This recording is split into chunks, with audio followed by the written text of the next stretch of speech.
American football in Finland.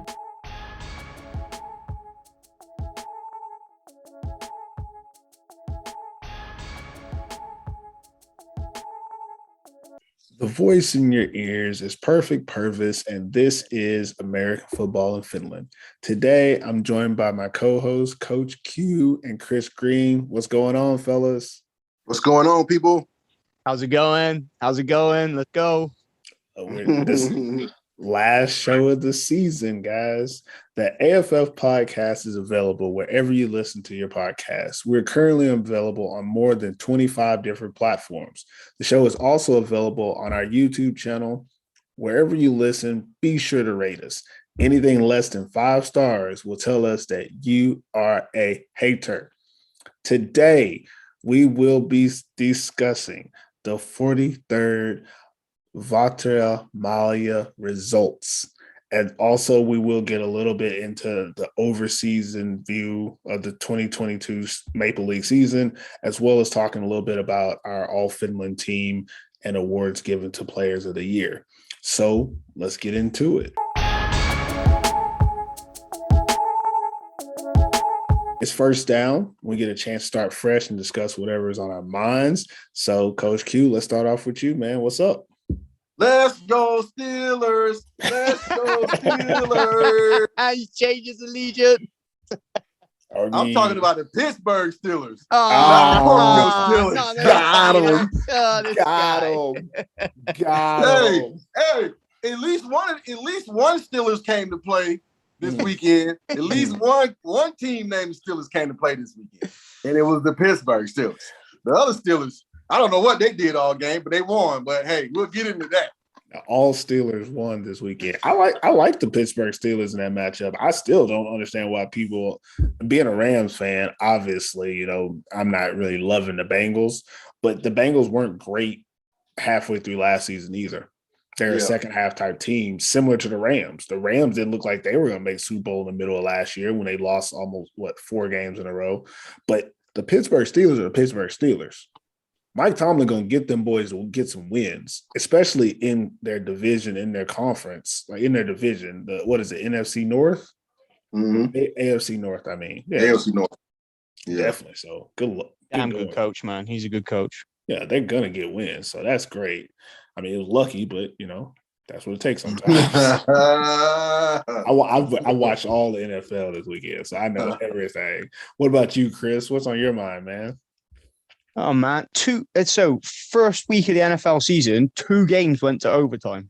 Crazy. The AFC don't have any wins. The AFC South, nobody got any wins. AFC South, what's going on there? Unbelievable. And 2 of the teams played each other. And they still got no wins. They tied. And, I'm from, Houston area. So I was like, the Rams already played. So let me watch the Texans. And they're playing the Colts. I was like, this game is boring as hell. And I turned it off. And then I found, the next morning, I saw something about nobody in the AFC South won. I was like, how is that possible? And I went and watched the game. And, yeah, that's the AFC South for you. I guess that's the whole the running joke for this weekend is, first weekend in NFL, what everybody saw. I saw a lot of good football. I'm excited about the NFL. The first week is always up and down. I just want to give a shout out to Russell Wilson, because I feel like people are really just misjudging what happened. The dude threw for 340 yards. He had his team on the 1-yard line twice, and they ran the ball and lost it twice. 2 situations that you didn't give the best player on the team the ball. I mean, if I was anybody, the coach is who I'd be upset with about the Broncos. A lot of Seattle fans oh, we don't need Russell.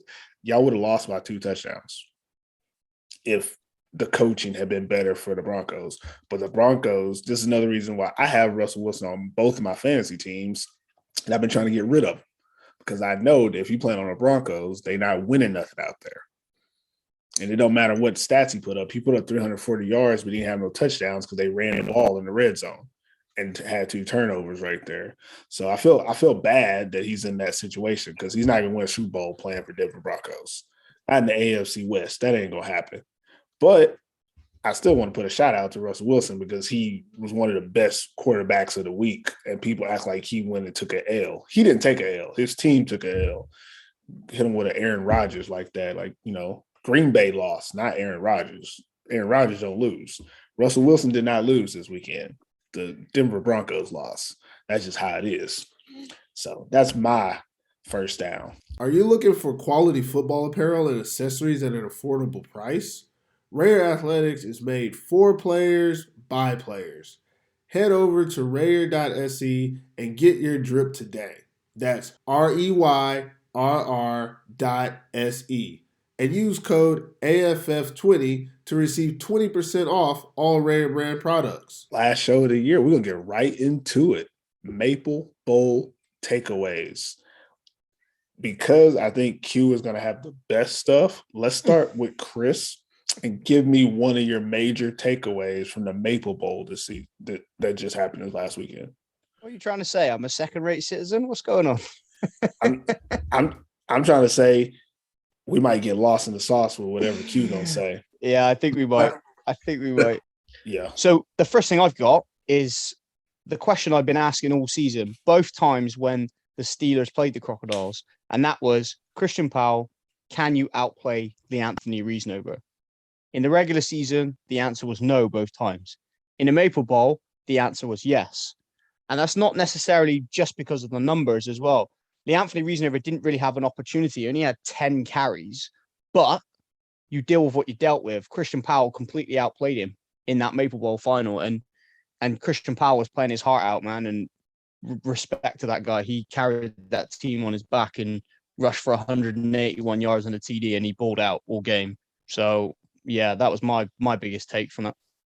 That was so unfair too. I'm gonna go with the next takeaway, which goes off of what you just said. The reason that Powell outplayed him was because his coaching staff gave him the ball. Leanthony Reasnover was not given the opportunity to do what Leanthony Reasnover does in this game, and it's weird. It's just weird. It made no sense how many passes they threw.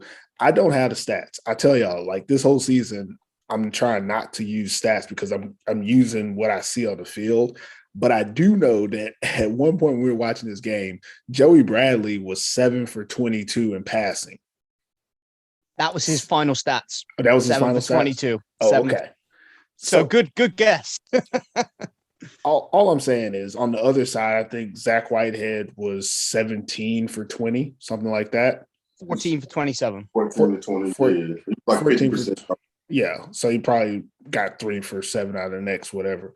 But my point is that you got a team that, first of all, if Joey Bradley is throwing 22 passes, they better be completing 18 of them, because that's the only reason they keep passing.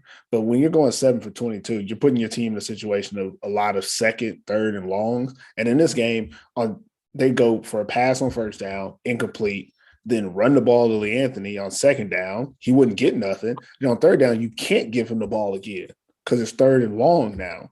So you're basically taking the ball out of his hand, where if you would have gave it to him on first down and it's second and 8, you can give him the ball again and maybe something can happen. And then on third down, you're at a third and medium, which means he's still in the game plan in both the pass or the run game. But you're taking your best player as an option off the field by throwing it on first down. We talked about it offline throughout the game that a lot of their first down plays were passes. Why? Were the Steelers afraid of the Crocodiles' defensive front? That's the only reason that makes sense, but even that doesn't make sense. Apparently, their offensive line is supposed to be one of the best in the league. I wouldn't agree, but some other people have said that they are. But I still don't think that the Crocodiles' defensive line was enough to visibly change the way that you went about this game. And one of my biggest takeaway in this game was the play calling for the Steelers on offense, because it almost cost them the game. You got to think about it. If Leanthony hadn't decided, I'm going to take a kickoff return back for the first time all year, they might have lost this game. And I 100% think it's the play calling on offense over anything else. Their defense played well. The offense played as good as it could, considering the situations they were put in. the play calling put them in bad situations. And I just don't understand why they did that in this game, outside of the fact of either they were afraid of their opponents, which makes no sense, or they just wanted to make sure the game was close for the fans, which that actually does make sense. But neither one makes sense if you're really trying to exude dominance in this game, which I don't think they did. This game really made them look less dominant than they looked all season. So that's my takeaway. Q, what do you got? My main thing from the game, or one of the main things from the game, was exactly what Chris started out talking about, the passing. Scorpio Steelers obviously did something that we haven't seen them do a lot during the season, and not sure why they waited till the championship game to do this. I don't know if I don't want to blame it on our podcast. I don't want to say it was the podcast. It was you, Q. It was Q. I don't want to give us that much credit, but it seems like they had a point to prove. I don't know. But the point wasn't proven. I'll say this. The point was not proven. It was not. You're right. It was not proven. And this is no shade. This is no shade at all against Scorpio Steelers. But what were you doing? Like, were you trying to make it a good game? Like, you wanted it to be a close game, so you figured we'll go out here and pass to the receivers that we don't know, that nobody knows, right? So we out here, we just having a good game, and next thing you know, the Crocodiles are in the game. Now we got a close championship game. Now, by all means, I love close championship games, but statistically, the Crocodiles won in everything. Yes, literally they did. Everything. They actually besides won. kick return yards, they won in everything. So, like, if you look at the stats, I know Purvis say you don't really pay attention to many stats, but as I'm just dissecting the stats of this game, if I didn't watch the game and looked at the stats without looking at the score, I would have thought the Crocs won the game. You know what it's reminiscent of? It's a real like circle of life for the Steelers. And I say this being the person that I rode with the Steelers. Actually, I've picked them for the last three. Like, I was the one that said that they was going to win the first one, and I've been riding with them, and I still believe they're the best in the league. But first game of the season, they did not play well when they played against Wolverines. Like, it wasn't a good game for them. They didn't play how they should have. And then last game of the season, it just wasn't a good game. Like, just in between, if you look at every other game in between the first and last game, they played dominant. They played their type of football, and they looked like the better team every time. And these two games, the first and the last of the season, you have, I think, too many outside factors that weighed in on a team that's better than what they played. And it was kind of disheartening to see them play this way, because I know I didn't say it, but I still feel like they should have put up a 50-burger and just walked out of. I mean, I think at halftime we should have been like, oh, it's another route. I feel like that would have led more people to believe, what we've been talking about all season about them being a dynasty. Because obviously winning is still hard to do, and they did do that. And all credit goes to the Steelers for that win. Like, you deserve to be the champions. You did what it takes to win that game. But, that dynasty is going to be – it's hard to sell after that type of win. It's hard to sell. What else we got? We got any more takeaways? I think I got like two more, so y'all just let me know. Not just to kind of piggyback off that, you're right though. That whole dynasty talk. I know it's something that I don't know if they necessarily talk about it, but this wasn't a dynasty performance. I mean, it's just not. Like, this was a game where I felt like the Scorpio Steelers, we seen everything that we possibly could see from your team during the season. And then we come into the championship game, and I think the Crocodiles did a great job of watching film on them. I think the Crocodiles expected them to run the ball more. I'm just going to be honest. I don't know if the Steelers thought, oh, let's go out and pass and surprise everybody. I don't know if that was a strategy, but I wouldn't have went with that strategy, because you got the best running back or top two running back in the league. Like, it's no reason chess when the game is it's no reason why he didn't get the ball 25 times in the game. There's no reason. Like, if we lose this championship game, we losing this because Reason Over didn't do what he was supposed to do. It's not because I'm putting it on Joey Brad. I'm not putting it on him. I just don't have that confidence. I'm not doing it. I'm not saying he's a bad quarterback, but I'm not going into my championship game banking on the fact that he's going to throw the ball 20 times and that's going to get us to this win. And that was simple as that. Some football games come down to the team making that play. Just so happened, kick return was that play in this game. It was that play. I'm gonna be honest. That like, whew, that was one of those like, oh man, all right, we can breathe a little bit because up until that point, I just figured Crocs was like, hey, we on the verge of this thing now. You know what I'm saying? I don't want to say nobody gave the Crocs a chance because I think some people figured it wouldn't be that close. You know what I mean? I definitely didn't think it would be that close. I thought it'd be a 2 touchdown at least type of spread or whatever. But the Scorpio Steelers just didn't get better towards the end of the season. And I don't know if they just throttled down because it was like about to be playoff time and all of that, but they won the game. I'm not taking it away from them. They won the game. It's a championship. They celebrated. It's a great feeling when you can continuously win for an organization, but it wasn't an impressive win. It was a good win, but it wasn't an impressive win. But kudos to them. They definitely did what they had to do to win the game. But the Crocodiles, if we did a who lost the game or who won the game, the Crocodiles lost the game. And I'm just gonna be honest. I honestly like that you said the who lost or who won, because I would honestly say the exact opposite. I would say LeAnthony Reasonover won that game despite his team saying we're not going to let you be the best player today. Like they took the ball out of the best player's hand, and he still said, "Watch this." he still said, "Watch this." You ain't gonna hand me. Hey, if you ain't gonna hand me the ball off, I'm gonna take this kickoff to the crib. Hold my beer. You got to look at the turn of events. Okay, Christian Powell is a man. LeAnthony Reasonover is a god. And that's tough for me to say because, in Powell we trust. But you look at what happened in the game. Powell got him there. Powell put them on top where you're at this game. You're like, oh, man, this game might go into overtime. Like you didn't feel like, the Crocs were going to get the ball and score again, but you also didn't feel like the Steelers were going to score. You felt like, oh, this game is going to be tied. It's going to go to overtime. It's going to be crazy. And immediately, LeAnthony does what LeAnthony does. And you're just like, damn, he's done nothing all game for them. Like they've not given him the ball, but he found a way to get the ball. And then he did what you expected him to do all game. And you're just like, I felt bad for CP. I felt like he did everything he could do for his team to win. But on the other side, you got LeAnthony Reasonover.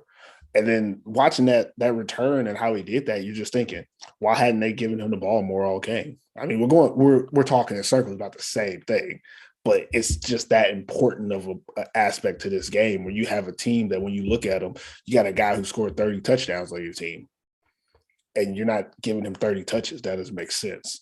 But I'm going to try to get off of that subject, but I think I did have a good line with the man and God thing, so that was pretty cool. That just came off top of the head. I like that. Chris, is there any other aspect that we can talk about from this game that you want to bring up?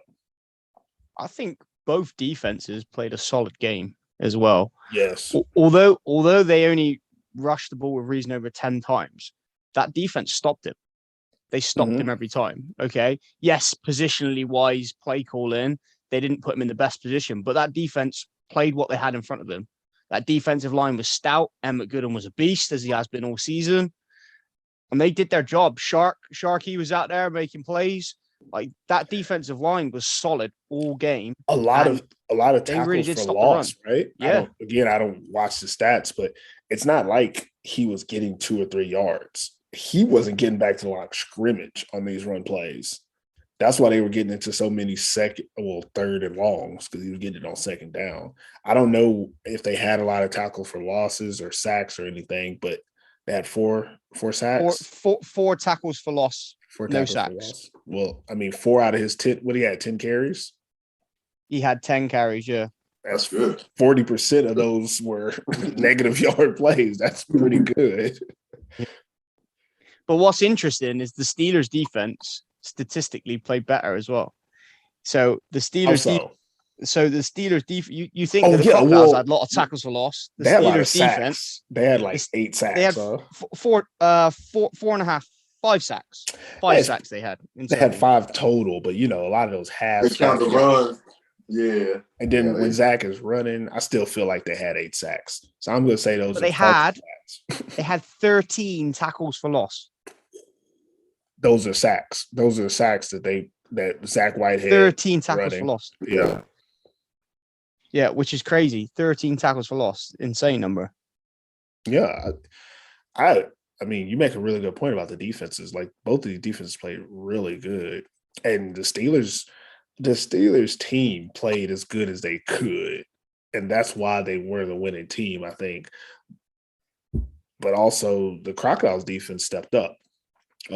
I'm gonna piggyback on what you're talking about with the defense and give a little bit of credit to the defensive backs in the secondary. Still no namers. Sorry, guys. I mean, I don't think most of y'all gonna be there next year, so I'm not learning names. But in a game where the Steelers decided, okay, we're gonna flex and throw the ball, the Crocodiles said, okay, try me. And it didn't work. It didn't work. Like, honestly, I thought that they would be able to pass against this secondary without having much problems, especially with the team putting 7 to 8 people in the box to stop the run. But the DBs did really good. What's the number 5 name? I don't know his name. Is that the guy that you know, Chris? First, number yeah, 5? Ascendius, yeah. Yeah, Ascendius. Yeah, and Ascendius, yeah. Ascendius, all apologies, my man. You did your thing in this game, and that's for real. Like, you did everything you were supposed to do to keep them from making too many big plays in the past game, and that's what you're supposed to do. You got to handle your business when you do. Could have played horrible all season. Everybody saw what happened to Jalen Ramsey against Stephon Diggs this weekend. Anybody can get beat, but when you get beat is when it counts, right? And when it counted, he didn't get beat. So just wanted to put that out there that, you know, we see that the Crocodile secondary was able to hold up in a game where they were tested more than you thought they would have been. If you would have told me before the game that the Crocodiles were going to throw 20 passes, I would be like, I mean, that the Steelers were going to throw 20 passes, I'd be like, you're crazy. There's no reason to do that when you have reason over. But they did throw 20 passes, and the Crocodiles were able to only let them complete 7. Is that what the total stats is? 7 of 22, yeah. What is that, like 30%? 35%? Like, oh my gosh. That's a hell of a job by a really great defense. A defense that I think we've been calling more like the number 3-4 defense all season, but definitely played like the number 2 defense. And, you know, that's probably because it's actually I just worked it out, 32% completion. 32%. 1/3, huh? It's not very good, guys. Quickly backtrack as well. On the TFLs, I did the Steelers a bit of disservice there. It was actually 15 tackles for loss. I recalculated. 15, wow. not 13. Yeah, 15 TFLs. And the sacks were 3, 4, 5 sacks was right. Yeah. Well, one takeaway, I'm going to move on to my another takeaway I have on this one is, again, I'm trying not to circle back, but a little bit of everything is connected. The Crocodiles play calling. Yeah. I think it was excellent. I think offensively and defensively, there was times when they would blitz at the right time, and there was times where they weren't blitzing on defense. And you're like, why are they not blitzing? And then the play would actually work to their favor, that their linebackers were able to read and go more sideways instead of just hitting gaps and missing a play that went to the outside. And then on the offense, obviously they knew when to do what plays. That's something they've been doing all year. I think Andy Bazir, the head coach, I think he's the one calling offensive plays. I'm really not sure. But if he is, I don't know who needs to give it to him, but somebody needs to give this guy Coach of the Year, because what Crocodiles have done this season is nothing short of miraculous with what they have. We've talked about it all year. You know, talent-wise, they really just aren't the best. But their coaching staff puts them in the best situations so that they can be successful. And that's what they were. Even in this game that they lost, if you're listening to us talk, we're talking about it like the Crocodiles won. And even though they came in second and technically did not win, it really was a great boost for the organization, because you see them at a different light now. Like, you feel like going into next year, they're the team that is the closest to beating this team. Honestly, they've come the closest. They were one. If Lee Anthony Reasonover would have tripped, who knows what happened. Yeah, but again, if Lee Anthony didn't make 7 or 8 guys miss tackles, who knows what could have happened. Like, who knows? But again, back to what I was saying is that I really think their coaching staff did a really good job. And in this game where you're playing against the Steelers, like, look what you said, Chris. They still gave up four sacks, 15 tackles for loss, and they still were in the game because when they needed to make plays, they made them. They knew that they were going to be behind the sticks a lot. Most of their plays were built for behind the sticks. Like when they lost yardage, you didn't feel like, oh no, their drives are clearly over. You're like, okay, they're going to figure out a way to gain most of it back, and they did.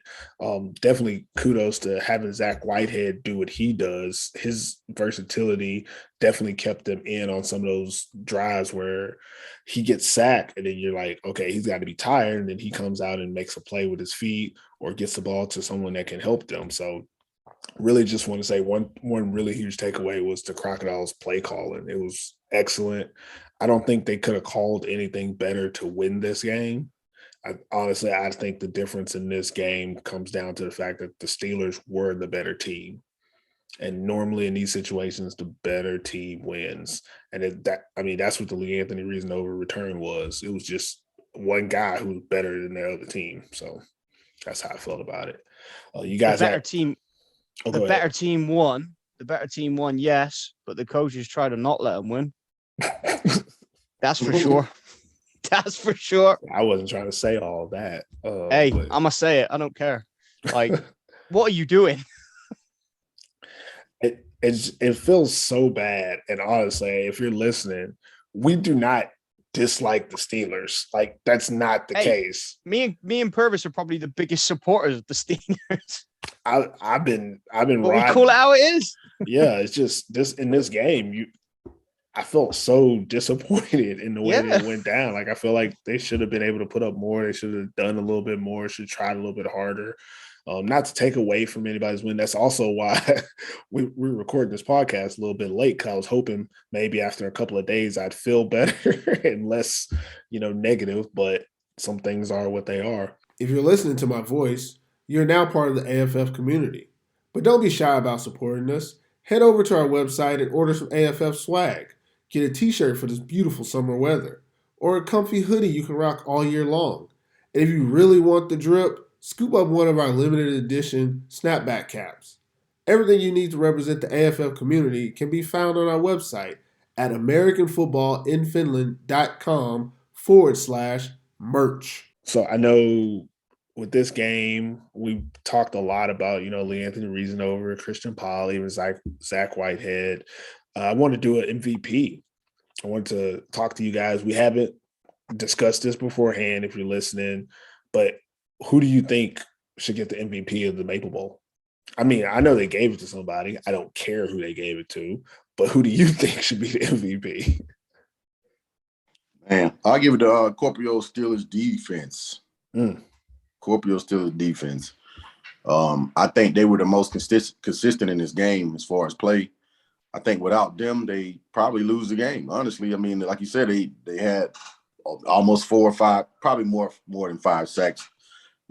Finland kind of sways those quarterback runs into actual running plays sometimes and not pass plays. So, but to have that many tackles for losses in a game, in a championship game, to have that type of effect on the defensive side of the ball, you can give up a little bit, you can bend but not break, and I think that's what that defense did in this game. I think they gave up a little bit, but not enough to get the game to get out of hand. They held stout, even though their offense wasn't moving the ball as much as normal.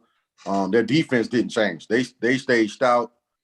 They had a lot of pressure, made a lot of plays behind the line of scrimmage, and I think that was probably the most valuable part of it. I mean, the Crocs. It's one thing to feel like you got a chance, but then when the other team's defenses just keep stopping you, and just like, oh man, we almost got it, we're almost there, and then next thing you know, it's third, fourth quarter, and you're like, I don't know, can we get over this hump? You know what I mean? So that's just a shout out to the defensive coaches for Corpio for just keeping those guys in tune, even though the offense wasn't doing exactly what they needed to do. The defense still held stout, and I think that's what got them through the game. So to me, I think the Corpio Steelers defense should have got MVP as a whole. I think that's really good. What about you, Chris? I'm going to give it to Kua, defensive end, 48 for the Steelers. I think he was in the backfield almost as much as Joey Bradley was. He was a problem all day. I mean, he had 4 TFLs, 3 of which were sacks. He had 6 solos and 3 assists. So massive numbers. And even on the plays where he didn't get the tackle or the sack, he made an impact. He would just seem like he was a problem all day and they struggled to block him. And yeah, he would definitely get my MVP. Yeah, I would have actually went with what you said, Chris. And again, I'm telling y'all, I'm not watching the stats. I would have said the MVP is one of the number 40s that's playing off the edge. Whichever one was getting the most tackles. I couldn't tell you the difference. No offense to the two guys, but number 40 and number 48. They were constantly in the backfield. And like what Chris said, I guess Kua is the one that had more of the tackles for loss and sacks, right? Number 48. So that's probably he did. Yeah. Okay, so that's probably who I would have gave it to as well. Roulette, the other one, number 4.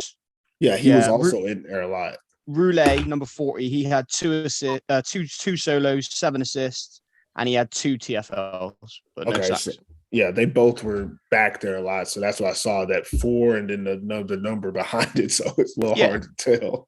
But they were both in the backfield a lot.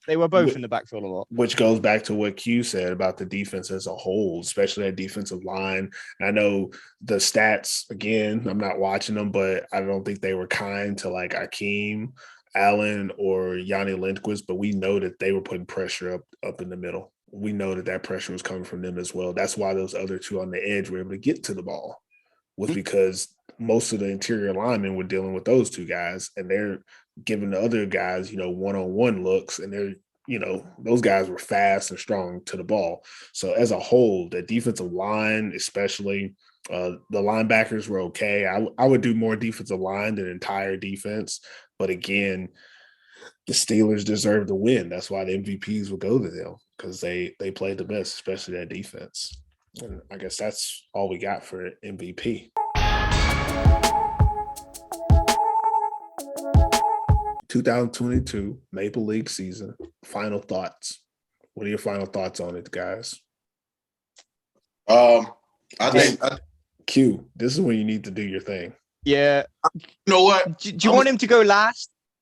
You go first, Chris. Let me go last. Do you want him to go last? Yeah, I'll let him go last so he can do his thing. All right. Chris, you go. I'm probably say a little bit about what Q's going to go into in detail, but I mean, the biggest take for me was how underperforming the Wolverines were, and it wouldn't be a show if we didn't talk about the Wolverines, would it? Of course, gotta bring them back. Their offensive woes, just all the talent that they had, and they just could not produce that Maple Bowl performance this season.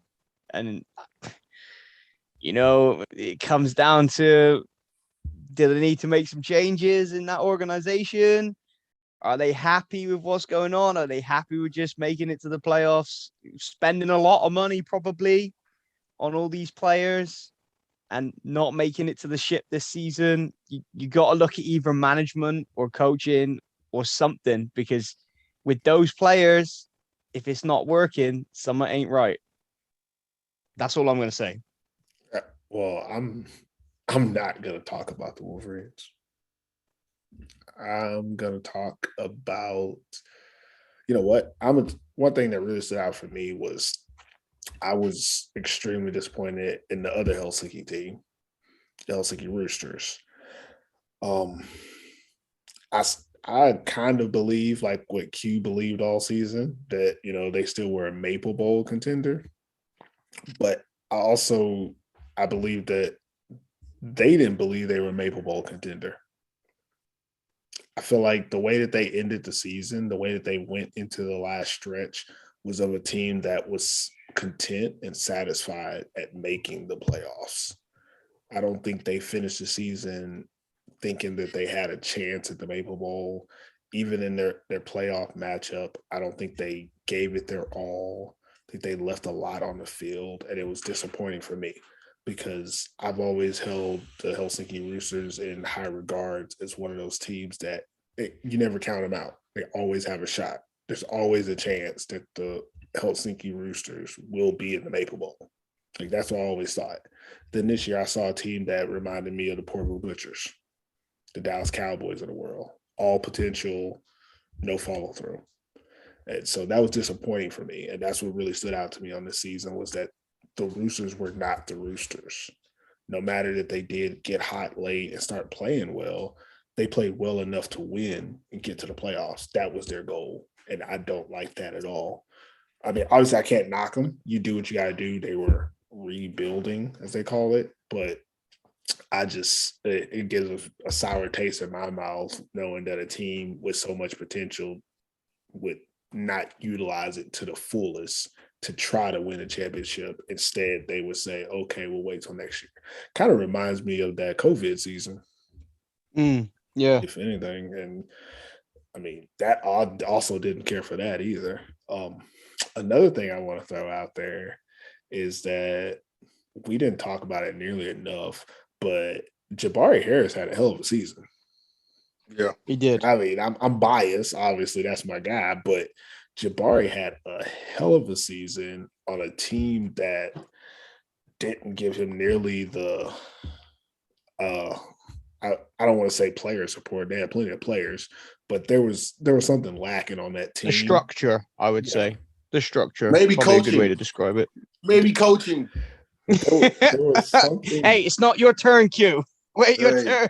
There was definitely something lacking, but I just want to point out that, we try not to compare things here, but the SAJL did select Jabari Harris as their offensive player of the year. And I think it's well-deserved. I think he had a really good season, probably one of his best statistically in the Maple League since he's been playing in the Maple League. And it's kind of a shame that it was, in our opinion, all for naught, Yeah. Didn't even make it to the big game, and they should have. And I feel like for Jabari, there's not really anywhere else to go but up, but I'm not sure there's a possibility to go up. I don't think the Wolverines are the fit. I don't think he'll go back to the Roosters. I think the one time he played for them was just a circumstance, and I definitely don't see him going to Kuopio. So I feel like it's a little bit sad to see that one of his best seasons didn't go out the way it should have, because I don't see the Wolverines getting back to the Maple Bowl if that's the team that they decide to go with in the future. And I don't see him going to another team because of where he is in his career and in his life. So that's just something that stood out this season. Can I just piggyback on Jabari just quickly before Q takes the show and give Jabari his flowers? I mean, this guy, I've enjoyed watching him play this season. And I always like watching Jabari play. He's an absolute athlete. He's a baller. I think it's the most consistently I've seen him throw ever this season. Consistently, his completion percentage was up there. It was nearly 60%. He was distributing the ball to his two go-to guys.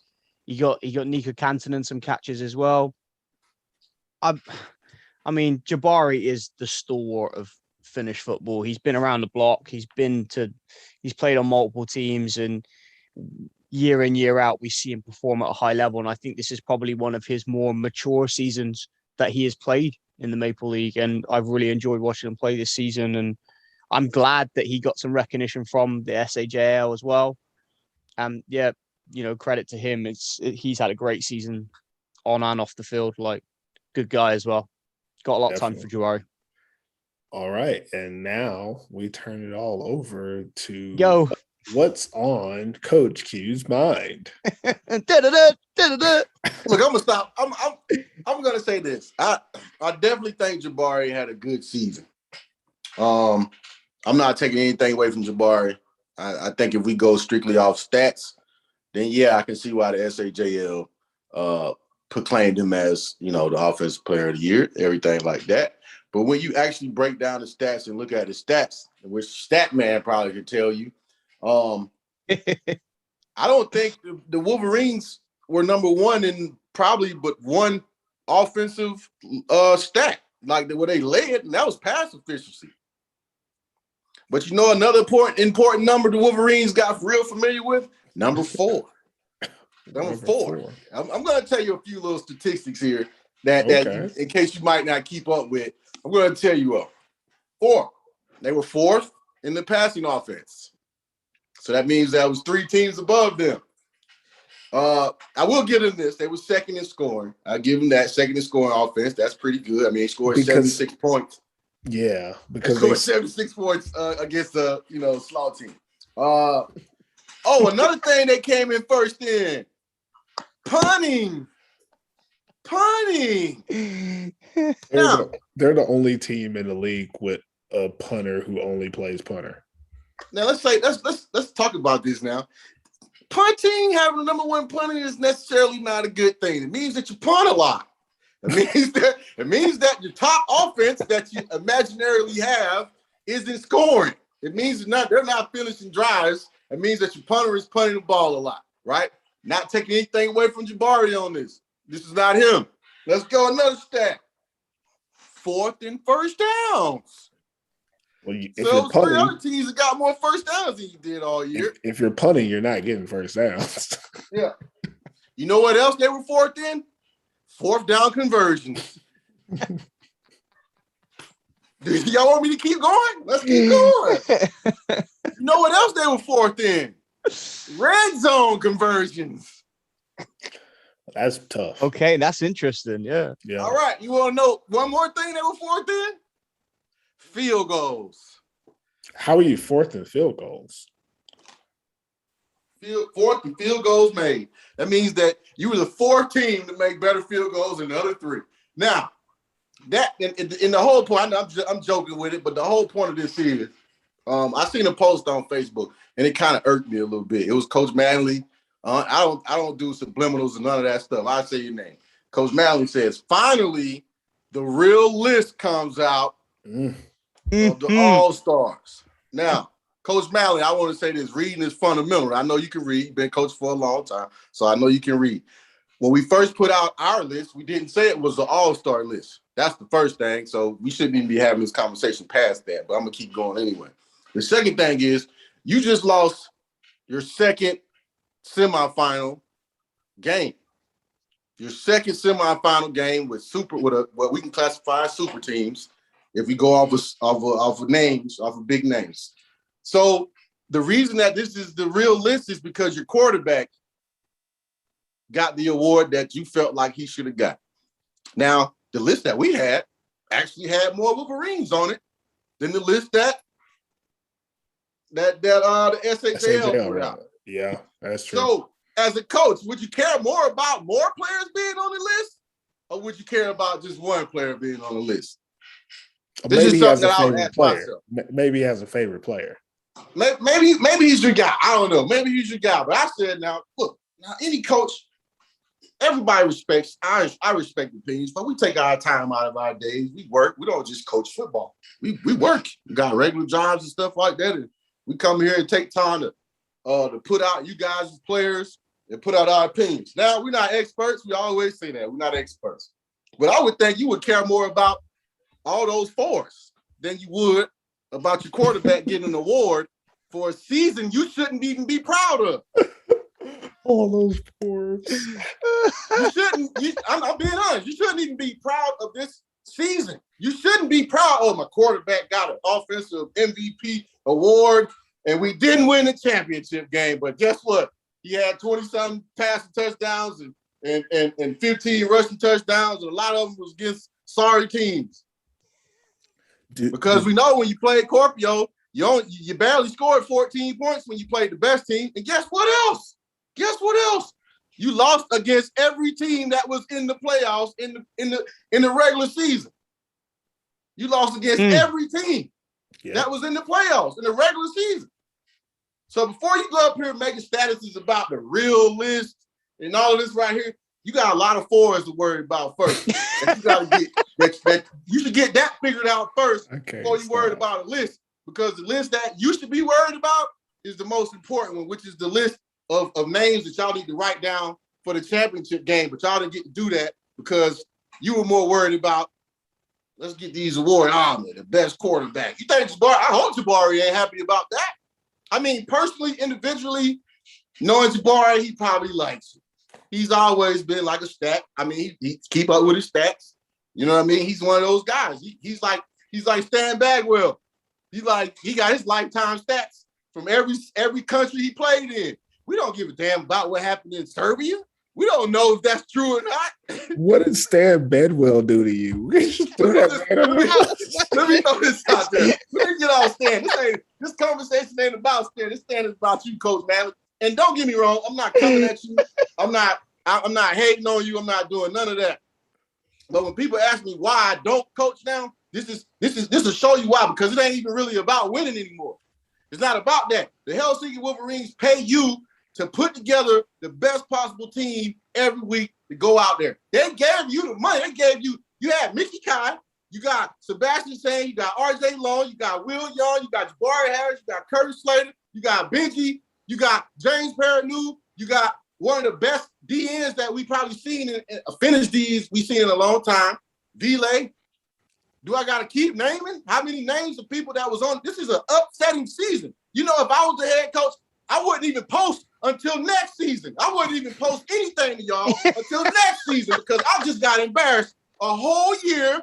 I got embarrassed in 2019, just got embarrassed again in 2022, having one of the best rosters you could possibly ever have. And you mean to tell me you care about your quarterback being on the list over us and our little measly all-Finland team, not the real list, that got more of your players on there? So that's the part that irked me. I'm sorry, but that irked me, because you would think you would be more happy about that. Seeing your other guys get some shine. Barry is the quarterback. He touches the ball every single play. He's supposed to have these stats. He's supposed to. Yep. Fact. You want to worry about something? Worry about why y'all do a jump pass on the goal line in the semifinal game. Worry about why you do a direct snap on the goal line in the semifinal game. Worry about all that stuff before you start worrying about these little measly lists that we make. Because you got a lot of stuff to fix with that organization. Because if it was me, we having a conversation right now, eating some macros and some fucking long drink, talking about whether we want to tell you going tonight or we're going to wait till next weekend to tell you. Because this ain't what we paying for. All this BDE, all this big dick energy y'all been talking about, where is that? Where is that? Because we don't see it against good teams. I ain't seen it. Where is that though? Tell me the truth. I'm being honest. If we coaches now, this is coach to coach. I literally could have had this conversation with him, but he went publicly and put it out there. I don't send subliminals. That ain't what I do. I don't send subliminals and none of that posting. This the real list. And how many other lists people put out there? You might as well just say us. That is a shot. You might as well just say our name. Because it didn't favor your quarterback, but it favored other people on your team who also helped y'all win this year. It favored them. You didn't post it. You didn't post our list to show that they deserve their stuff. Yeah, I mean, you know what I'm saying? But since Jabari got the quarterback award or offensive MVP award, y'all happy about that. You happy about that. You can hang your head on that. You call home and tell them, hey, yeah, my quarterback got offensive MVP award. We watching the championship game right now, though. Can I throw something out there about the quarterback thing? I don't have the same energy that Q got here, but I do want to put out there that anything that Jabari Harris won, he did his damn self. No offense. Like, I don't think anybody can coattail his awards on what he did this season. Exactly. And Barry knows me. So, Barry, if you listen to this, I hope you know this has nothing to do with you, because it don't. But this is on another level of, like, this is why y'all are probably having the woes that y'all have, because the shit that's important, that should be important, is not addressed. It's like when you lose, when you lose the semifinal game, the first thing everybody do, start doubting, start wondering what happened. And then you got them people on your team who start throwing out stats at you. Oh no, it wasn't our fault because we was 3 of 7 on this, and then they was rolling the coverage to this way. But there's no excuse to call a jump pass on first down on the goal line in a semifinal game. To Benji though, don't forget that. To a defensive end. And then you do a direct snap. So you mean to tell me the same quarterback that you just posted got the best award you just posted? You mean to tell me you didn't trust him in the first 2 plays? So you did a jump? So you did a jump pass and a direct snap? That's tough. Come on, man. Hey, the problem ain't the list, baby. The problem is you got to worry about getting this team or getting this organization to stop wasting their money and give them what they paid for. They don't pay you to get them to the playoffs. They pay you to get to a championship. Not they don't pay you to get Jabari an MVP award. He can do that by himself. He did. You know what I'm saying? Yeah, we talk about every single team, but with respect, to everybody, we give our opinions. But don't try to belittle our work because it wasn't fitting to your standards of your quarterback being the number one player. And that's my whole point.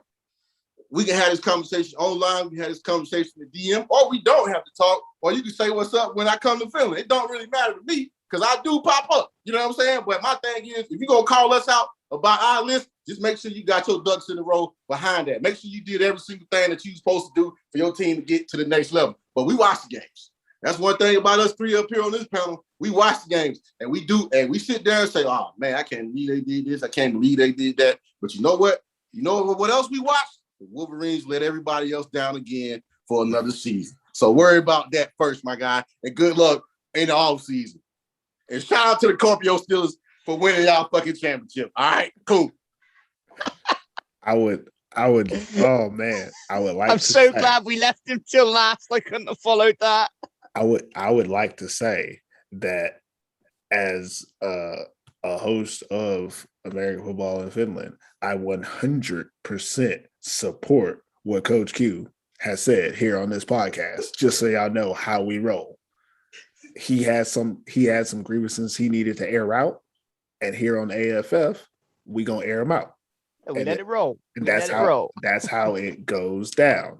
Again, if you got some issues, I'm gonna have to label this episode as explicit now.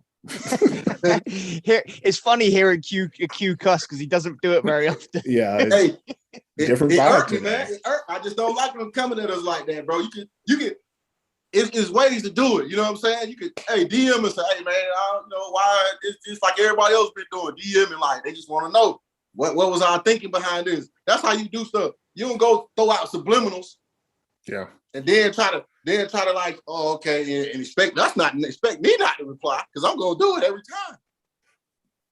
True that. That is one thing we preach transparency here. That's why we went through the list. I'll tell you truthfully, I didn't want to go through the list. I don't feel like we need to defend the list, but we did have a lot of people asking questions about why we chose people and things like that. You're not going to find anybody else do that. I'm not comparing to the SAJL or anything like that, but when people do things like put out these lists, you rarely have someone that will sit there and say, hey, this is my reasoning, this is what I stand behind, and this is how I feel about it. So I agree with Q 100% about if you have a problem, come at us, get in the DMs. We talk about it all the time. Like we have a constant thread going in our own chat room, and when people message us, we say things, and we don't. Besides this last one, we usually don't put them on the air. But Q had every cause to put somebody on the air because they were belittling what we put a lot of time and effort into. And we're not saying that we're better than anyone else or that we're experts at all, but let's try to keep it on the up and up. If you got something to say it. But if you want to be, Q said it. I'm not gonna try to don't follow that. Yeah, I can't follow that. So that's our thoughts on 2022 season. I enjoyed that very much. Look good, play good. It's as simple as that. And Ray Athletics will help you look good in their fully customizable team uniforms. Made by players, for players. Ray Athletics produces high-quality uniforms for teams all over Europe. Ray also allows teams to design custom apparel for comfortable travel and workout purposes. Visit Rayer.se today to take your team to the next level. Stay sharp. That's it for this episode of American Football in Finland. Hope it was worth the listen. This is the last episode. We will not be back on the air until 2023. We're not bringing this back. We're not. So any last words before we get out of here, guys? Yeah, man. It's been a great season. The season went how I expected it to go. Kuopio coming out overall winners. The script that was written didn't quite play out how it was supposed to, but they got the dub in the end, and that's all that matters. You get the W in the win column. Steelers deserved it. They've been the best team all season. Next season is going to be great. I can't wait to see who signs who, the movement in teams, what new players are going to come in, what players in Finland are moving around. It's all exciting stuff, and it's been a great season. I appreciate being on here with you two. I love talking football with you guys, and thanks again for having me on this year. I hope everyone else, shout out to the listeners. Thanks very much for, listening to us and respecting our opinions and also giving us feedback as well, telling us when we're doing things well and telling us when we're not doing things so well. It's great to hear. We want that. We want to hear from you. Keep sliding the DMs, keep sharing us. We'll try and get as big as we can. But again, peace out. Thank you very much for everyone. Yeah, it's been great this season. I wish more people would tell us when we're doing well. Q, what about you? My last little thing, man, like I said, I enjoyed this season with y'all again. You know what I'm saying? We've been doing this for a while, and this is getting better and better. I like talking football, life stuff, with y'all, and I appreciate it. It's been fun. It's been good. And at the end of the day, it's all for the game of football. It's all us promoting the game in Finland. We all been a part of it. We all played there. So we passionate about it. You know what I'm saying? For us, the guys that's not still playing in the league or whatever, like this is what we have to put our passion into. And this is why my rant was like the way it was, because we put a lot of time into this and we put a lot of thoughts into it. Not saying that, everything we say is 100% right, but nobody says everything 100% right. And you don't have to agree with all of it. But what you will do is address it the right way, address it the proper way. And, we can talk, and that's just being debating and talking football. That's exactly what it is. It's a certain way how you do things. And I enjoyed all of the teams playing. I know I've been giving Scorpio hell all season, but I like to see organizations, and I like to see teams be consistent, and I like to see teams win, and I like to talk, junk with their players. I like to talk trash with other players, man. It's fun. And at the end of the day, it's all for them. It's all to promote the game for them. It's all to put them out there in that spotlight. One thing that we don't do at American football in Finland, that's give out flowers when you don't deserve them. You know what I'm saying? So I think you got to earn your flowers when it comes to us, and we're going to give them to you. Ain't no hate, no none of that. It's like we're going to give it to you. So for all the players that can continue to play, that's been around, we're going to talk about it. If you put in that work, you're going to get talked about. And we're going to show you that love, you know what I'm saying? Because like I said, we do this for y'all. So I enjoyed this season. I definitely see y'all next season for sure. Man, y'all said everything I wanted to hear, man. I just want to say thank you to the Scorpio Steelers for making me right again, for picking you to win the Maple Bowl. I really appreciate the Scorpio Steelers coming through for me. I might even buy a new Steelers hat. I got 2 right now. I'm thinking about getting a 3rd one. Why not? 3 for 3, right? You got 3 championships. I just have 3 hats. I appreciate that. Also, shout out to the Scorpio Steelers secondary. I really think we need to get you guys a name, like Legion of Boom. No fly zone is kind of simple. So come up with something. We got the whole offseason, guys. Obviously, we're going to run it back next year. That's what I believe right now. So over this offseason, let's think of this. And the last thing I want to talk about that I kind of forgot when I said that this is going to be the last show. So there's kind of 2 ways we could do it. We've been asked to rank the top players in the league, and I think we're going to do it. I think we're going to rank the top players. I think that we might not do it on the show, though.